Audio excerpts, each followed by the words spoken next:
The underwriters and the attorneys and the brokers were all ready to break out the champagne. We got on the airplane. I was leaving the airplane. I got a phone call. Deal's off. Everything fell apart. And we had bet everything. We were going to go broke if this deal didn't close. We stopped off at a gas station and bought a 12-pack and drank it on the way home, strategizing about what comes next. And that was a real deal. Now, it turned out that within 3 days, we were able to piece everything back together and didn't make nearly as much money on the deal as we thought we would, but we survived.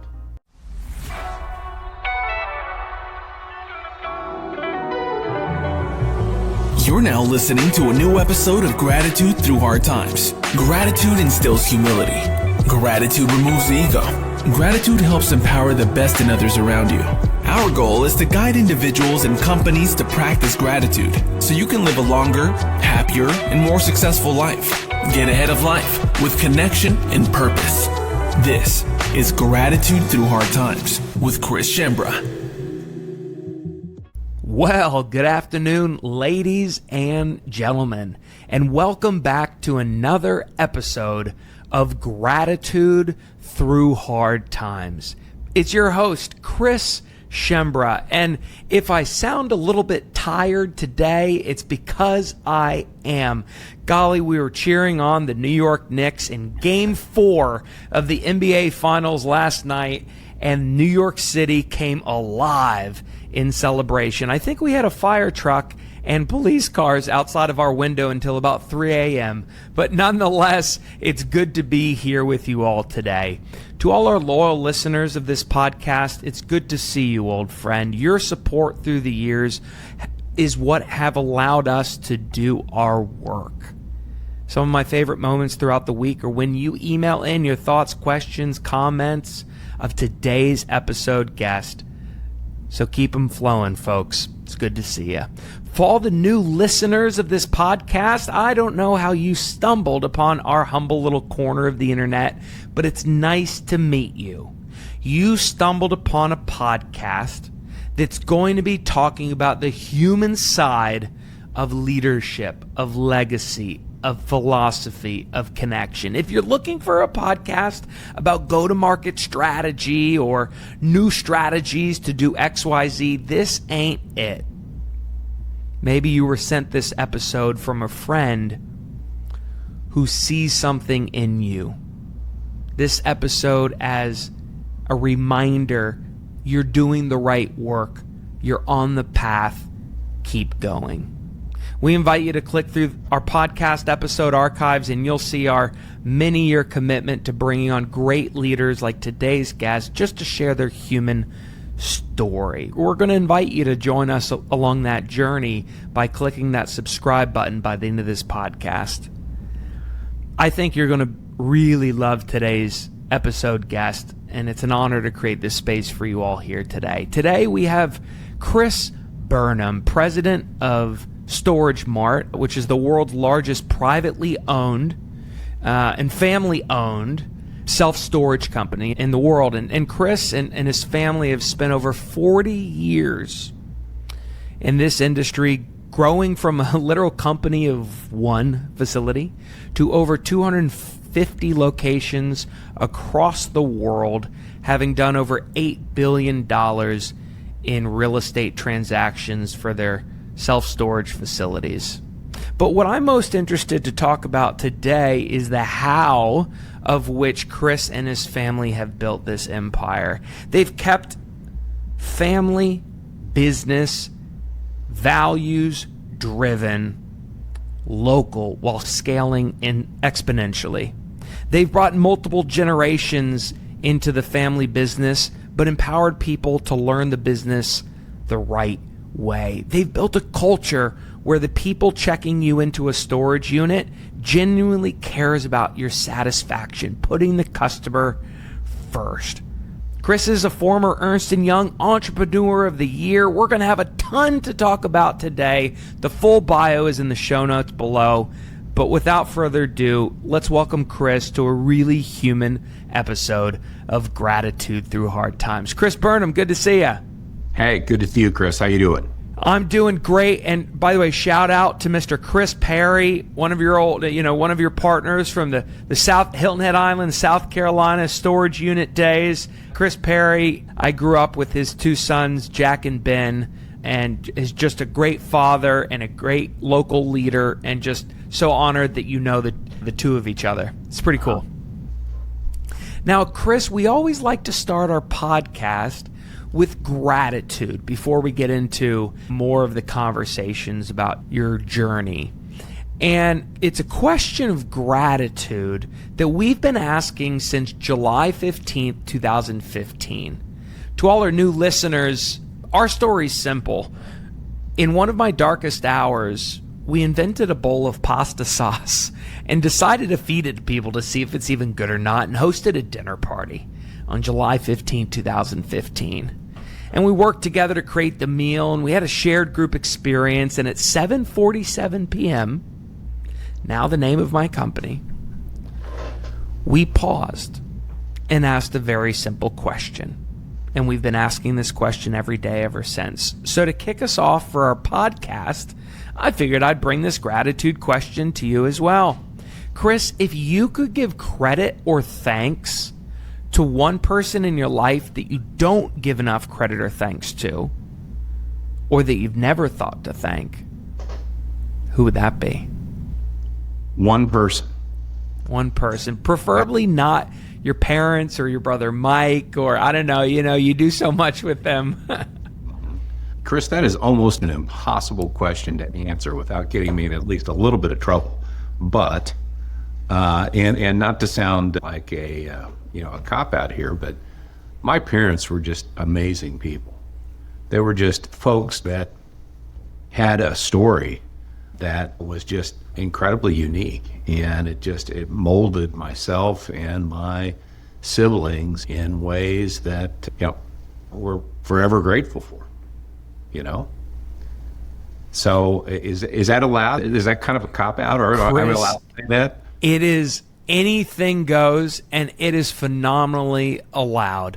At what age do you think you and Mike realized that your parents had a unique story worth telling?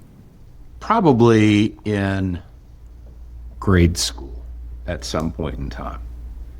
And I can remember driving around with my folks and just they would look at different businesses and ideas. And in the course of an afternoon, they would look at something and say, well, here's how we're going to do this.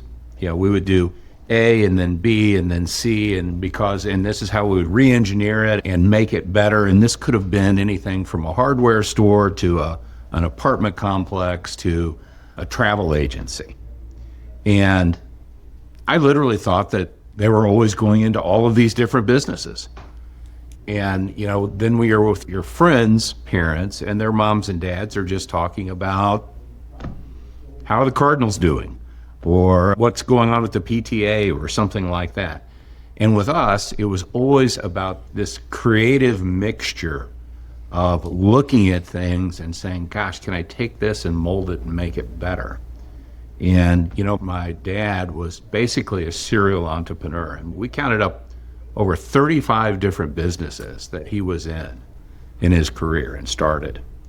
Now, he only made money in a couple of them. I was waiting for that one. But he was in a lot of them. And so I think that they gave us this sense of curiosity and a sense of you got to jump in and do some work, and that's just the kind of folks they were. And got to give a lot of credit to my mom too. She was a realist. And, she grew up on a very poor cotton farm in northeast Arkansas. And she said that she could pick 100 pounds of cotton in a morning at their own fields before she was allowed to go over and pick for money in the neighbor's fields. And she said in those days, a full-grown man could hardly pick 100 pounds. So, that's a lot of work. How does it feel to be sharing about your parents in this way right now? It's a good thing. It's something that was formative that I don't get to do enough of. And it's good. It's good. And I am grateful for that. Well, I thank you for giving gratitude to your parents. Gordon was your dad, and your mom's name was? Mickey, yes. I love that you painted, Gordon as that idea guy, the dreamer, curiosity and creativity. And your mom was the realist. For all our listeners, I think that having a balance of that in our lives is really important, because if you surround yourself, if you're watching this and you're the idea person, you are the dreamer, you are the doer, you're the curious one that can go in 1,000 different directions, I think it's important that you don't just have yes people around you, but you have realists around you that can check you and challenge ideas, to make sure that you stay focused on execution. I think that's very important.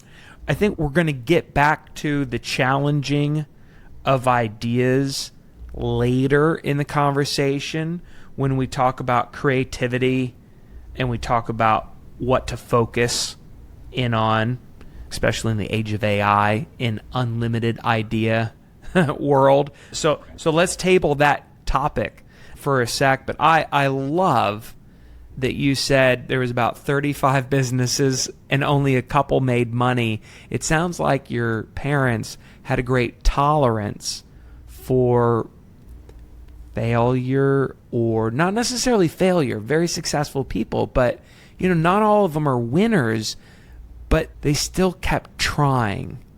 What do you think is a secret for that? Is the ability to keep throwing stuff at the wall to see what sticks and learning from each, setback? Yeah. In today's business parlance, you'd probably call it an A/B test, right? Mm-hmm. But with my dad and growing up, it was constantly a process of experimentation and throwing things against the wall and seeing what works and what doesn't, and being fascinated by the process of doing that. The eternal curiosity and the desire, to do better, not only to make money, but just for the satisfaction of doing better, right? And Dad, always said, look, in business, you're either moving forward or you're going backward. There's no treading water. And I think that that's probably applicable to life as well. And, you're presented with an obstacle, right? You can't just hang out in front of it. You got to climb the mountain. You got to figure out a way to navigate your way through it. You can't just tread water. There's a great quote by a man named Marcus Aurelius, who was emperor of Rome from 161 to 180 AD. Folks, yes, you heard that right. 2,000 years ago, this man that we're talking about. But he said the impediment to action advances action. What stands in the way becomes the way. Mm-hmm. Ryan Holiday even wrote a book called The Obstacle is the Way. Now, Chris, in your life, you learned from your parents, there's only going forward and going backwards. There's no treading in the water. At what point in your life, at an early age, did you realize you were either treading water or going backwards, and had the realization that you needed to do something about that? And what did it lead to? Well, probably I can point to two events. Okay.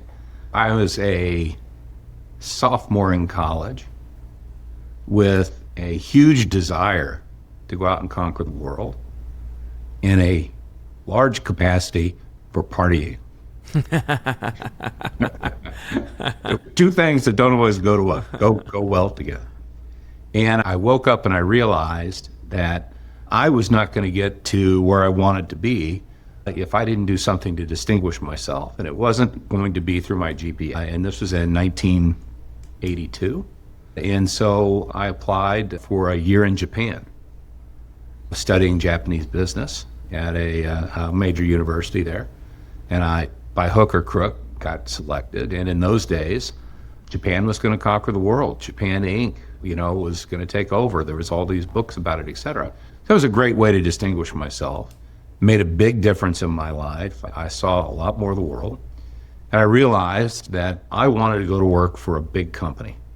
Okay? And I was particularly, because, believe it or not, I was an agriculture student, of all things, studying agricultural economics. And I decided that I wanted to be a commodity trader, and I got a job with a big company called Cargill. Mm-hmm.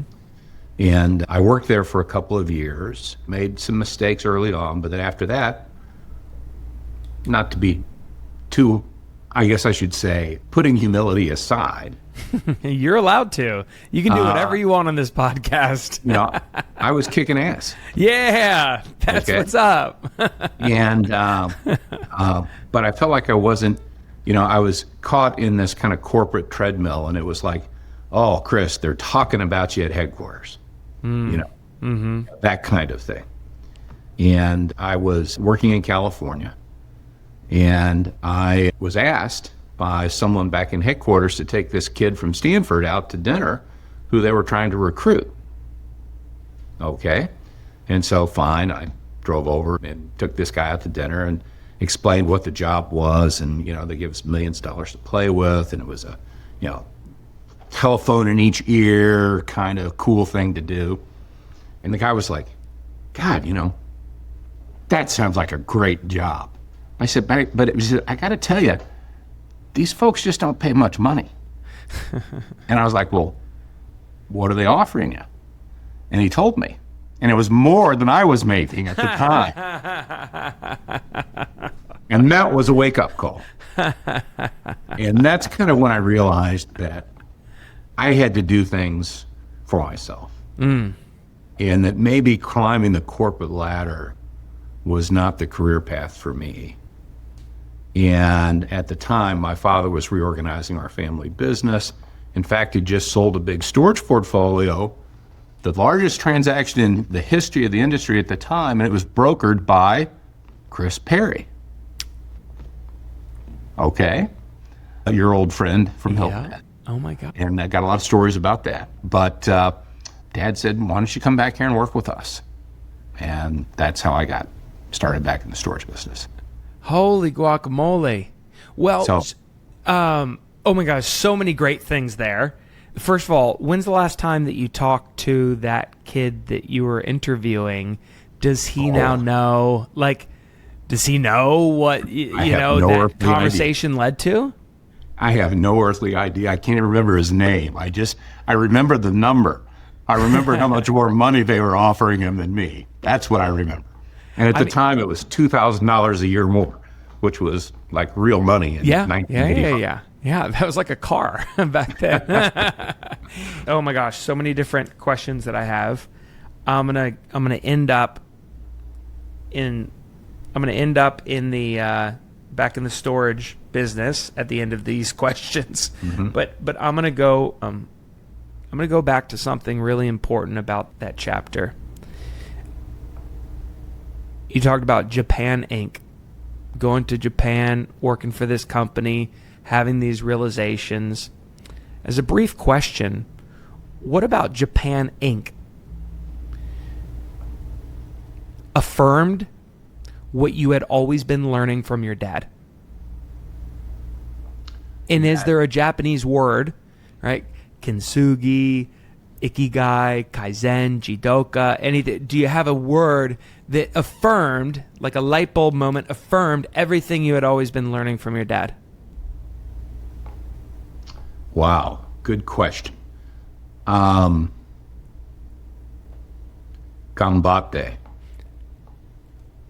Ganbatte, ne? That means like charge, right? Like attack, if you will.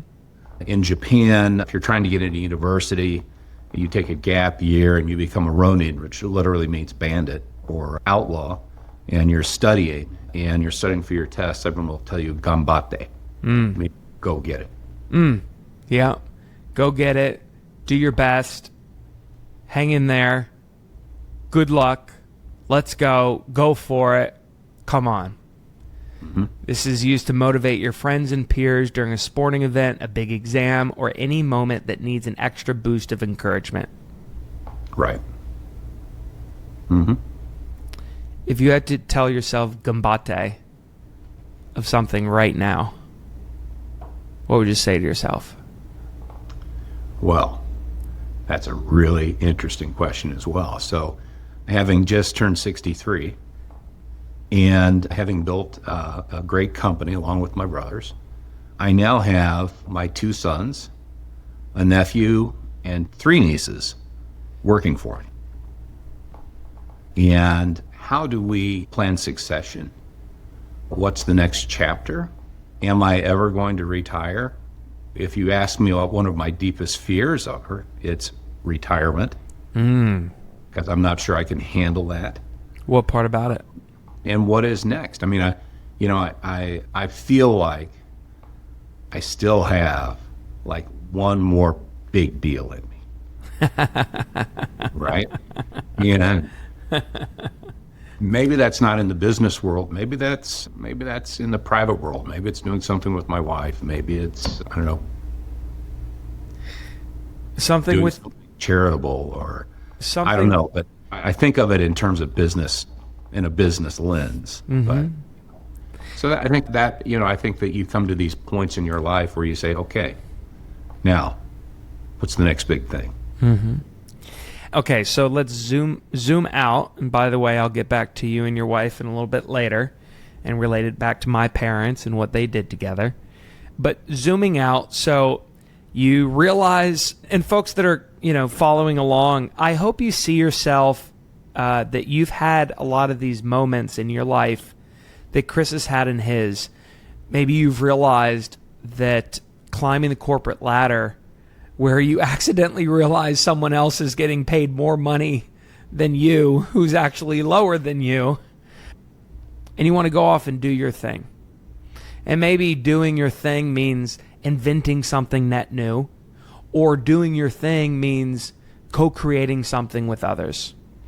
But if you're on that path, I hope you realize that there's a coherence to your life that came before this moment, and all the pieces fit together that lead you to where you are now. Steve Jobs said you can't connect the dots looking forward, you can only connect the dots looking backwards. Chris is talking about how living in Japan and working here and doing this and learning that have all kind of led him to this gambate moment that he has the choice to lean into. But let's zoom out for a sec. You join the family business, and when you join it, you take it to places where it's never gone before. And, to kind of bring it back to what I said in the bio, we're talking about $8 billion of real estate transactions, 250 locations around the world, 3 generations of Burnhams working within the company, or having worked within the company. This has become something quite large, quite great. What makes you want more? I'm not ready to tread water. Ooh, good callback. Great callback. I'm just not ready. Yeah. And more importantly, Chris, one of the things I feel most gratitude for in my life, and as I look at others and I perceive that they're missing it, I have great empathy for them, and I wish I could figure out a way to help them. But it's that feeling that you wake up in the morning and you can hardly wait to get to work. Wow. That's what keeps me going, man. And is that something that you felt the minute you joined the family company, or is it something that had to develop over time? Both. Yeah. I think that when you work with your family or work anywhere, you're going to have setbacks. Okay. And you're going to say, oh my God, this is a drudge, or this isn't for me, or how am I going to get through this? Those things are going to happen because they happen to everybody. Okay. It's, do you have the perseverance, to get through it, to solve it, And in my experience, most things ultimately are solvable. It might seem insurmountable at any given time. And I've had those episodes throughout my career as well, where, distinctly remember my brothers and I coming back from a trip in New York where we thought we had everything set and we were going to take our company public. And the underwriters and the attorneys and the brokers were all ready to break out the champagne. We got on the airplane, flew back to St. Louis, and it's about an hour and a half car ride back to Columbia from St. Louis. As I was leaving the airplane, I got a phone call. Deal's off. Everything fell apart. And we had bet everything on this. I mean, we were going to go broke if this deal didn't close. And we stopped off at a gas station and bought a 12-pack and drank it on the way home, strategizing about what comes next. And, that was a real deal. Now, it turned out that within 3 days, we were able to piece everything back together. And, we didn't make nearly as much money on the deal as we thought we would. We took an amazing or a huge haircut, as they say, but we survived, and those are those gut check moments that come up in your life. You got to be prepared for those too. I think it's very important that our listeners think about that car ride in their lives, right? So you've been looking forward to something and you've put all the stock into it and you feel burnt out and overwhelmed and all the cards are firing at once. Maybe you got 3 jobs right now and all the stock is in that thing. And then the opposite happens. And when the opposite happens, it's very easy for us to turn and run and hide from the winds and to be alone. Mm-hmm. But you did the opposite. You stayed together and you strategized and you got through it together. And I think that's so important because in our world today, we live in a society that has accidentally become very divided, very isolated, very disconnected. And a lot of us feel or have convinced ourselves that we have to go through this alone. But what you're saying is that you got through something together. I think that's a very important thing for our listeners. That's one of the special things about being in a family business, too. I've got great wingmen. Not only my brother Mike, my brother Tim as well, and I have a sister Kim, that have all been integral parts of the business as we built it together. Mm. One of the cool things that y'all do, you're talking about a ride up to New York. It reminds me of a fun little group that you own here in New York City called Manhattan Mini Storage. Mm-hmm. And for all of our listeners that are literally listening to this right now, look out your window. Are you looking? New Yorkers? You see it? Yeah. That Manhattan Mini Storage you see out your window right now in New York, that's part of the Burnam. That's part of StorageMart. And if you remember, folks, if you're seeing, I don't know what advertisement you're seeing on it right now, but Manhattan Mini Storage, I believe, has some of the best advertising in all of New York City. So much so that y'all just won a telly for this amazing campaign about people regretting leaving New York City. And they move out to the suburbs and they realize that their neighbors are overweight and always naked and, having a barbecue and just talking about, plain Jane stuff. Very hilarious advertising. But I want to talk about the creative process of some of these advertisements. When we were on the kickoff call, you said, I was complimenting these advertisements, and you kind of jokingly said, oh yeah, it's just a few of us sitting in a room talking about, creative stuff. Tell me about your creative process as like Chris the funny guy, Chris the writer. What is that like? Because all of New York City knows about these advertisements. They're amazing. Well, first, I've got some really talented people that not only work for me, but also kind of keep me under control so I don't do anything too outrageous or too stupid. So I have to absolutely caveat that. Wait, before you answer this, by the way, for the listeners who aren't in Manhattan, let me read, and maybe Norson will attach some images from Google search. Let me just read some of these storage unit advertisements. Imagine you see a big skyscraper in Manhattan, and, 10 stories of the building are filled with this great advertisement from Manhattan Mini Storage. Here's one of them. A storage unit has never ordered a scooped bagel. Ooh, scoop bagels. The one campaign, bad things happen when you leave the city, and it's a photo of your suburban neighbors kind of naked on a lounge chair. A storage unit has never made you drink homemade kombucha.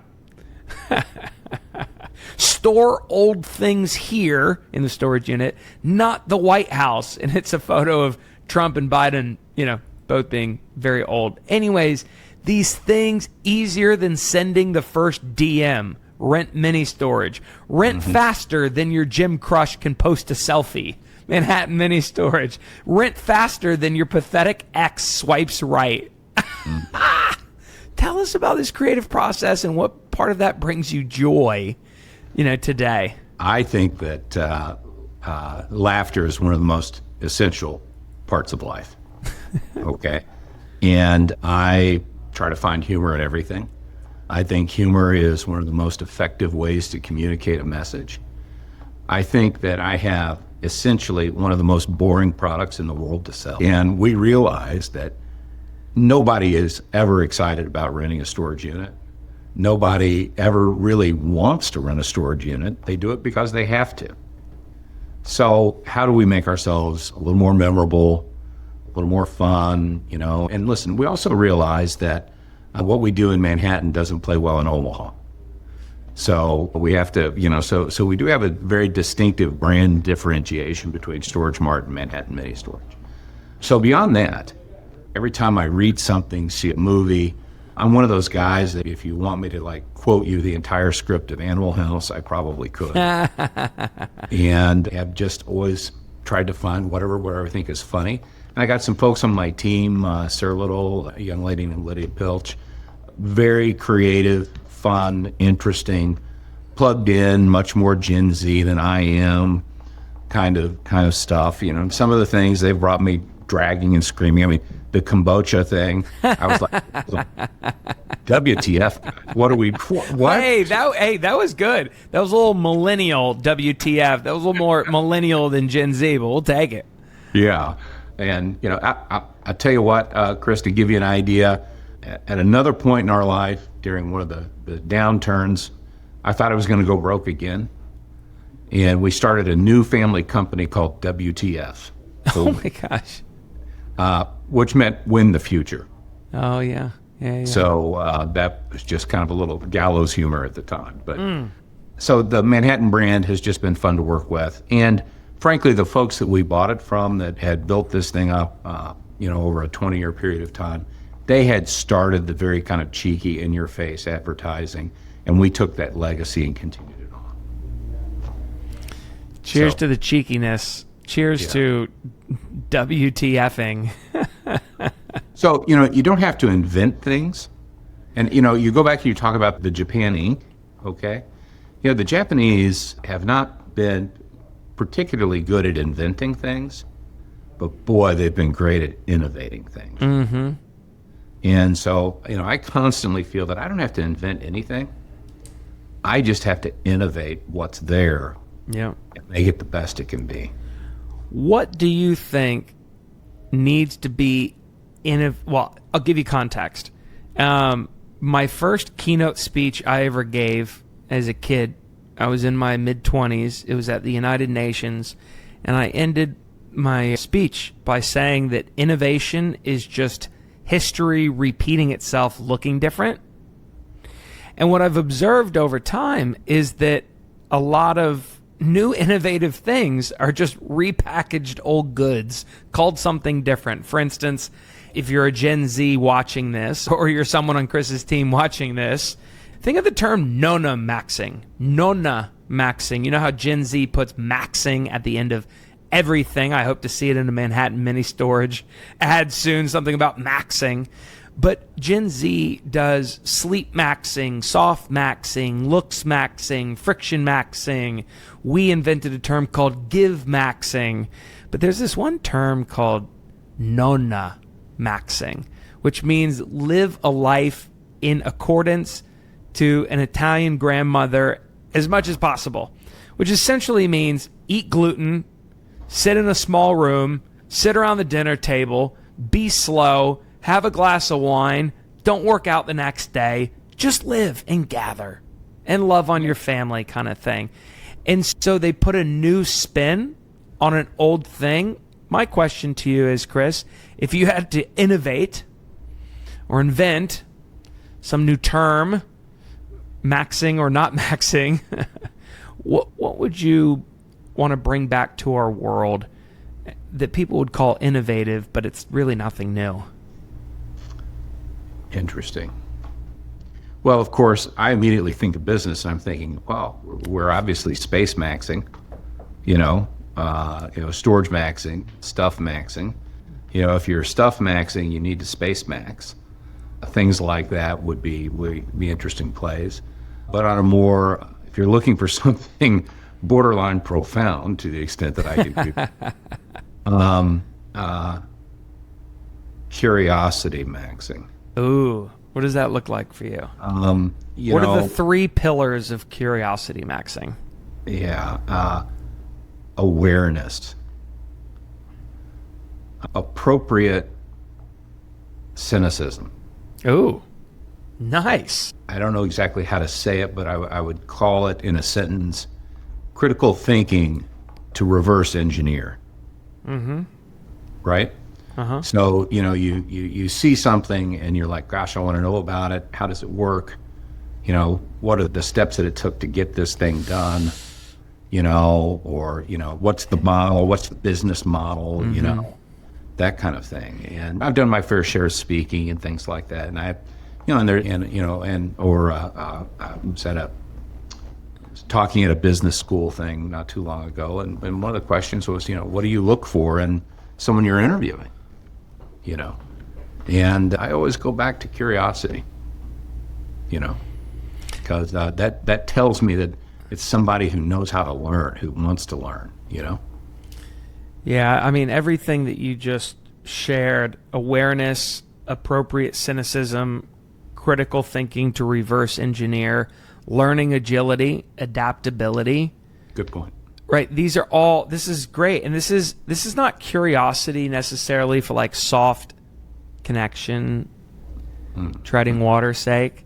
It's like curiosity for proactive resilience needed to figure out the way through anything tomorrow. There's a lot of studies like Gallup's, unlocking the human advantage in the age of AI kind of thing. It's like proactive resilience, learning agility, critical thinking, adaptability, social influence and connection. These types of things are the skills needed tomorrow, to get ahead, to lead and thrive in this new kind of world. So I think curiosity, in a world where we probably lack curiosity, most of us are starting to dress the same. Most of us are starting to probably design our homes the same. And most of us are probably stopping from, being curious about people. We just see the facade of a person and don't go deeper than it. And AI probably is atrophying the muscles needed for curiosity. Mm-hmm. Right? There are studies that show that people are almost talking to machines more than people these days. Yeah. Statistically speaking, this entire report, I won't bore you with it, but Workday's Human Connection Workplace Index literally has all the stats that humans go to AI because they fear judgment from other humans. Humans are giving more gratitude to AI than humans. Humans that get free time freed up because of AI are not using it to connect with other humans. They're just doing more of the same work. There's no room for curiosity and reverse engineering, right? We've atrophied that mind. I mean, think about when's the last time you read a map to get somewhere rather than just using the GPS. We know what the end result is, but we don't know how to reverse engineer how to get there.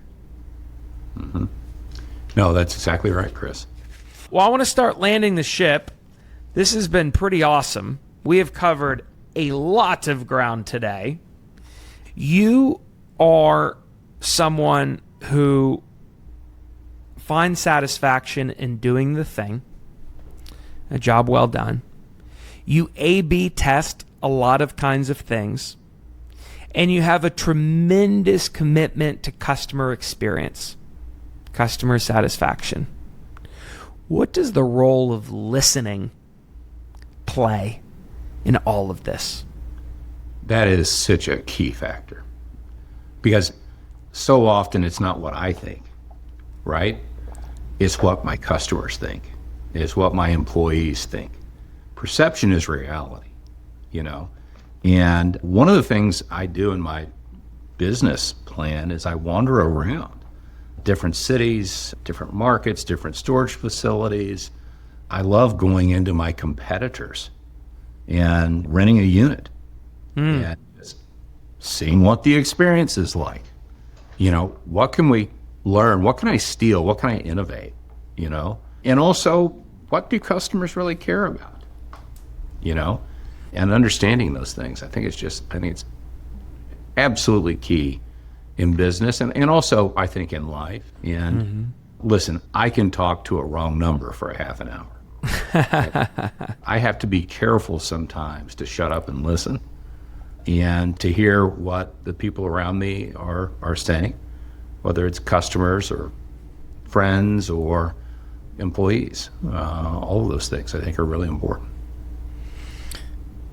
Talk to a wrong number for 30 minutes. I've heard I could talk to a rock or I could talk to a wall for 30 minutes, but to a wrong number, that takes it one step further. I love that you use the word wander. And so, I mean, I believe that we have so many things that are tied to goals or an end destination or a fixed point. And the opposite of that is to wander aimlessly. So my question to you is, hearkening back to that, I have one big deal left in me, or maybe I want to do something with my wife, or I don't know what comes next, but I want to win the future. What type of wandering do you, Chris, need to do outside of work to figure out what comes next?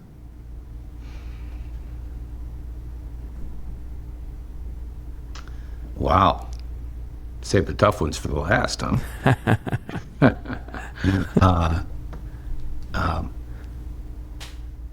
I need to make sure that I have wandered around and discovered the right balance in my life between my wife, my grandkids, as well as my business and my career. So I think that's an important thing.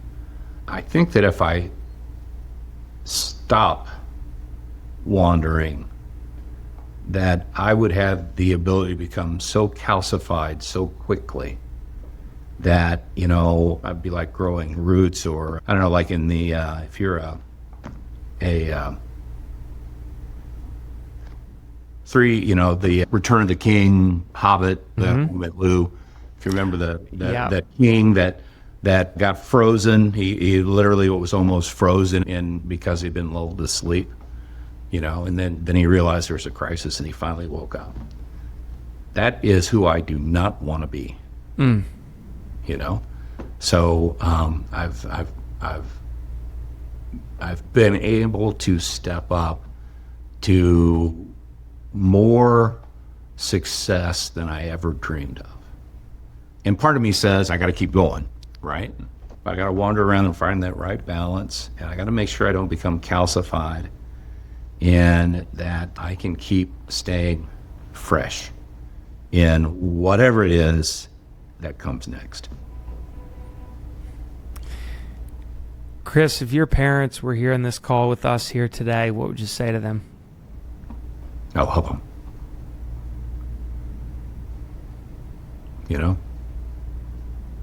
I love them.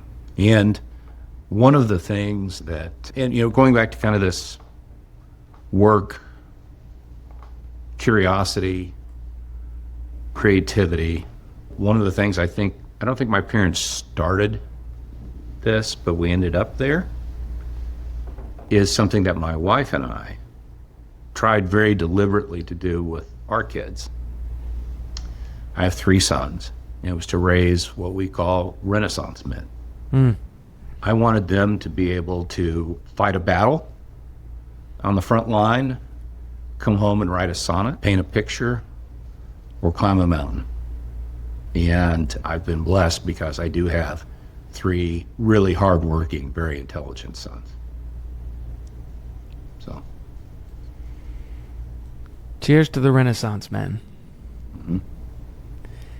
Any last words in closing, Chris?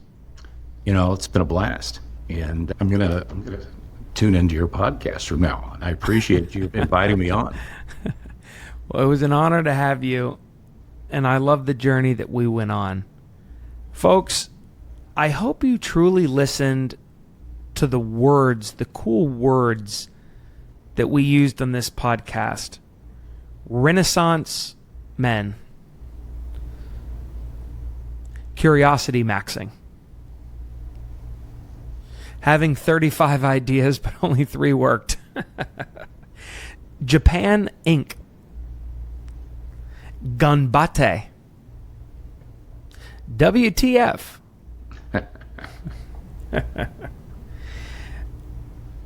These are words that I believe all of you have inside of you watching this, but are afraid to bring to life.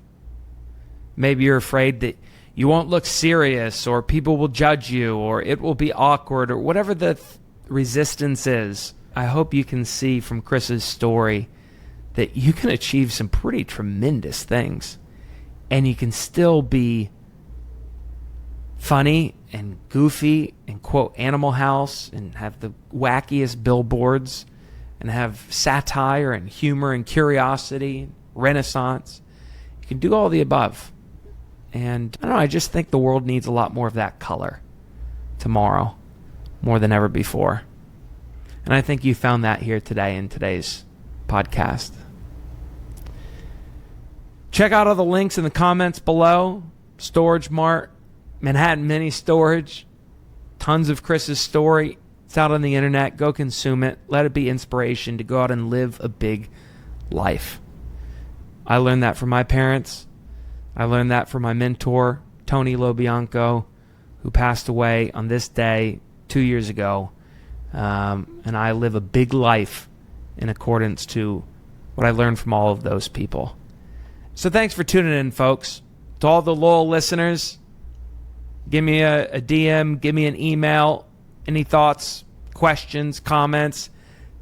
Today's was special. To all the new listeners, I hope you found what you didn't even know you were coming to find.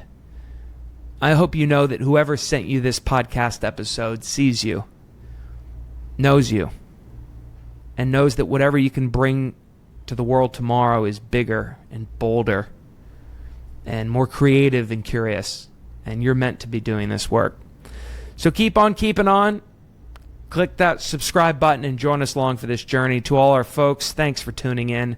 I hope you've enjoyed this episode. I'm going to go celebrate with the New York Knicks in the street. Get ready for Game 5. I hope you're having a phenomenal day on Earth, folks. Remember, it's your world. Go explore, and we'll see you next episode.